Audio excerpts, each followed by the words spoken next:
कि आरसीएम में अधिकतम इनकम कितनी आ सकती है। तो मैंने बताया कि स्काई इज लिमिट, आरसीएम में जितनी इनकम आप चाहें उतनी इनकम आप ले सकते हैं। लेकिन जब लैक ऑफ नॉलेज की वजह से सामने वाला आदमी हमें कहता है कि सर इनकम कम आती है, तो हम कई बार उनसे कन्विंस हो जाते हैं। मैंने पिछली बार आपको पूरी एक स्टोरी मेरे साथ जो घटित हुई थी बताया था कि मेरे साथ एक व्यक्ति मिला और जब मैंने उसे वास्तव में इनकम की बात की थी और 16 लेगों उन्होंने खोली थी, तो 16 लेगों में जब मैंने उनसे बात की थी कि आप अपना ही बिजनेस आरसीएम के प्लान में रख दो तो गारंटी के साथ आपकी आरसीएम में ज़्यादा इनकम आएगी, तो उनको आश्चर्य हुआ था। अभी फिर कुछ लोगों ने प्रश्न पूछा कि आप 16 लेख का प्लान हमें बताओ।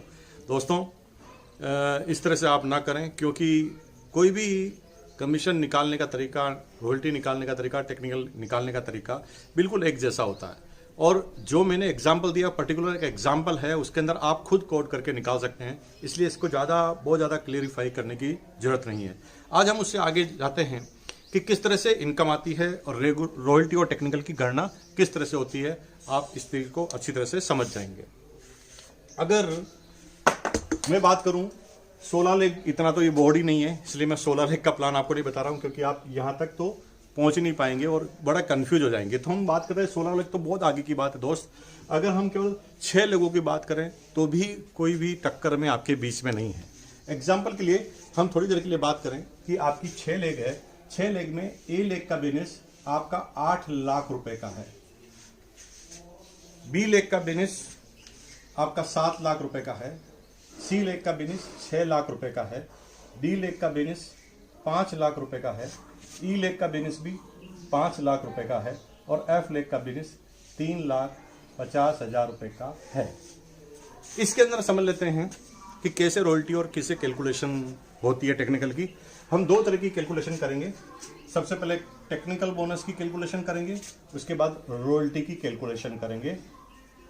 क्योंकि डिफरेंस कमीशन यहां पर बन नहीं रहा, क्योंकि 350 से ऊपर के बिजनेस है। और डिफरेंस कमीशन के बारे में मैंने आपको बहुत अच्छी तरह से जब आरसीएम के प्लान का मैंने वीडियो बनाया था तो उसके अंदर मैंने आपको ये सारी बातें बताई थी। तो अब हम इससे आगे की बात करते हैं, कैसे टेक्निकल मिलेगा, कैसे रॉयल्टी मिलेगी। दोस्तों, 2 बातें ध्यान रखिए। अगर आप रॉयल्टी लेना चाहते हैं तो किसी भी एक लेग में मिनिमम 3,50,000 का बिजनेस होना चाहिए, ये पहली कंडीशन है। और रेस्ट ऑफ जितनी भी लेग हैं उनको मिलाकर 1,15,000 का बिजनेस होना चाहिए, तब आप इस बिजनेस के रॉयल्टी एचर बनते हैं। अब टेक्निकल की बात करते हैं। टेक्निकल पर आप किसी भी एक लेग में मिनिमम 5 लाख का बिजनेस होना चाहिए और रेस्ट ऑफ सारी लेगों में मिलाकर अगर 5 लाख का बिजनेस है तो आप यहाँ पर पर्ल पिन से शुरुआत करते हैं, यानी टेक्निकल एचर से शुरुआत करते हैं। तो आइए दोस्तों, हम थोड़ी नज़र डालते हैं इस प्लान में कि इसकी कैलकुलेशन कैसे होगी। आपको पूरा मजा आएगा, आपको समझ में भी आ जाएगा।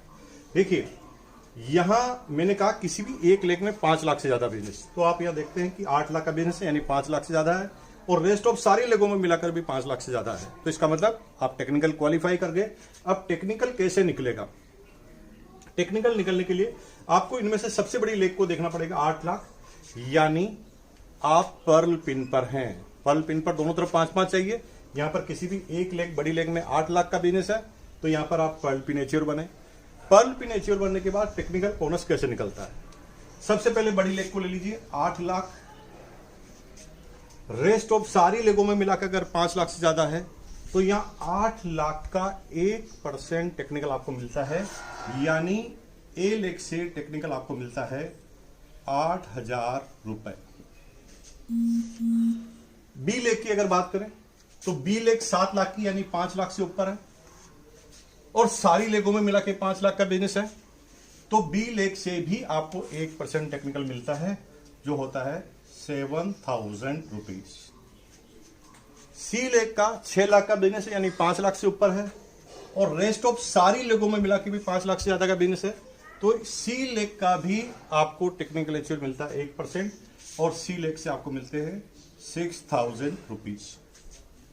डी लेग का भी 5 लाख से ज्यादा बिजनेस है और रेस्ट ऑफ सारी लेगों का बिजनेस भी 5 लाख से ज्यादा है, तो डी लेग के बिजनेस की बात करें तो यहां पर डी लेग से भी आपको कमीशन मिलता है, टेक्निकल बोनस मिलता है 5,000 रुपए।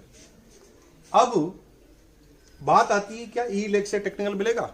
दोस्तों, ई लेग में 5 लाख का बिजनेस तो है, लेकिन रेस्ट ऑफ द जो बची हुई लेग है उसमें 5 लाख का बिजनेस नहीं है, इसलिए आपको इन 4 लेग से ही टेक्निकल अचीवमेंट मिलेगा, टेक्निकल का कमीशन और बोनस मिलेगा। अब गणना करते हैं, ये टेक्निकल हो गया तो रॉयल्टी कैसे निकलेगी। हम ये एग्जांपल ले रहे हैं जब आपके नीचे और कोई रॉयल्टी अचीवर नहीं है। टेक्निकल तो हो ही नहीं सकता क्योंकि सबका बिजनेस 10 लाख से नीचे है। तो थोड़ी देर के लिए मान लें कि रॉयल्टी अचीवर भी कोई नहीं है और हम केवल इस प्लान के मुताबिक आपकी गणना कर रहे हैं। तो यहां पर मैंने आपको बताया कि रॉयल्टी पर पहुंचने के लिए 3,50,000 का किसी भी एक बड़ी लेग में बिजनेस होना चाहिए और रेस्ट ऑफ लेग में 1,15,000 से बिजनेस होना चाहिए। तो हम यहां देखते हैं कि यहां पर सबसे बड़ी लेग में 8 लाख का बिजनेस है और दूसरी सारी लेगों में बिजनेस 1,15 से ज्यादा यानी 3,50 अधिकतम 8% रॉयल्टी तक आप पहुंच गए। तो यहां पर 8 लाख का सीधा 8% यानी 64,000 रॉयल्टी मिलती है ए लेग से। बी लेग से कैसे मिलेगी? बी लेग का बिजनेस है 7 लाख, दूसरी सारी लेगों में मिला के 3,50,000 से ज्यादा है तो ये भी 8% रॉयल्टी पहुंचा। तो 7 लाख का 8% यानी 56,000 रॉयल्टी मिलती है आपको बी लेग से। सी लेग से कितनी रॉयल्टी मिलेगी? देखिए, सी लेग का बिजनेस 6 लाख रुपए है यानी 3.5 से ऊपर है और रेस्ट ऑफ सारी लेगों में भी मिलाकर 3.5 लाख से ऊपर है। तो यहां पर सी लेग से भी आप 8% रॉयल्टी क्वालिफाई हुए हैं और इसलिए 48,000 अगर 6 लेग का 8% करें तो 48,000 आपकी रॉयल्टी आएगी सी लेग से। तो अब डी लेग से कितनी आएगी? डी लेग में 5 लाख का बिजनेस है यानी 3.5 लाख से ऊपर है। अगर 3.5 लाख से ऊपर यहां बिजनेस है और रेस्ट ऑफ सारी लेगों में मिलाकर 3.5 लाख से ऊपर बिजनेस है तो यहां पर 5 लाख का 8% यानी 40,000 आपकी रॉयल्टी आएगी, वो आएगी डी लेग से। अब ई लेग से कितनी रॉयल्टी आएगी? ई लेग से आपको रॉयल्टी आएगी क्योंकि इधर 5 लाख का बिजनेस है और यहां पर भी 3.5 लाख का बिजनेस है यानी यहां पर भी ई लेग से भी आप 8% रॉयल्टी को क्वालिफाई करते हैं और 8% रॉयल्टी को क्वालिफाई करते हैं तो यहां पर ई लेग की भी रॉयल्टी 40,000 रुपए आपको आती है। ये बाकी 3,50,000 जो बच गए ये आपकी जो अपलाइन है उसकी रॉयल्टी इनकम में इसको डिफरेंस के आधार पर छोड़ दिया जाता है। तो यहां पर आप क्या देखते हैं कि जितनी इनकम आप लेना चाहें आप ले सकते हैं यानी आपकी अपलाइन को लिए आपको सिर्फ एक लेग ही छोड़नी है यानी डिफरेंस में बची हुई चीज को ही छोड़ना है। इसलिए आपके ऊपर कौन है उससे कोई फर्क नहीं पड़ता। आप सबसे लास्ट में ज्वाइन लेकर भी सबसे बड़े अचीवर बन सकते हैं। एमएलएम में हमेशा ये धारणा रही है कि जो लोग ऊपर जुड़ जाते हैं उनको ही फायदा होता है। तो मैं आपको गलतफहमी दूर कर दूं, मेरी डाउनलाइन में ऐसे लोग हैं जो मेरे से बड़ी पिन पर हैं और मेरे से बड़ी इनकम पर हैं। इसका मतलब आप ये कह सकते हैं कि आपके ऊपर डिपेंड करता है कि आप इस बिजनेस को कर कर कितना तेज गति से कितना बड़ा काम करते हैं, उससे आपकी इनकम आती है। अब यहां पर आप निकालें कि आपका टोटल कमीशन कितना है तो यहां पर क्लियर हो जाएगा दोस्तों। यहां पर रॉयल्टी की अगर टोटल बात करें तो रॉयल्टी की इनकम आपकी हुई 8, 7, 6, 5 यानी टोटल 26,000 रुपीज यानी रॉयल्टी आई, सॉरी टेक्निकल बोनस आपका आया 26,000 और रॉयल्टी की इनकम की बात करें तो यहां पर रॉयल्टी की टोटल है 2,48,000।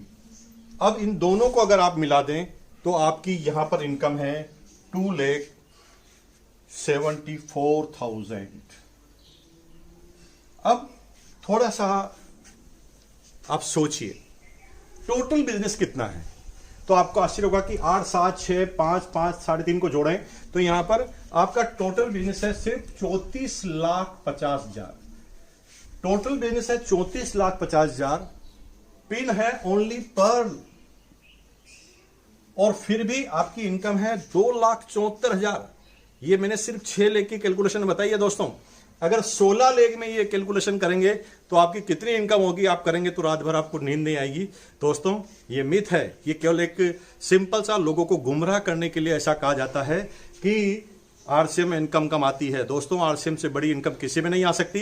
कुछ लोग कहते हैं सर कुछ प्रोडक्ट में बीवी बहुत कम है, तो मेरे भाई उन प्रोडक्ट में बीवी कम है जिसको मेहनत नहीं करनी पड़ती, जिसकी डिमांड ऑलरेडी मार्केट में होती है, जिसकी डिमांड ऑलरेडी मार्केटिंग में है, उसको ऑटोमेटिक सेल होना है। अब आटा सबको, रोटी सबको खानी है, चाय की पत्ती सबको लेनी है, तो वहां पर बीवी कम होगा।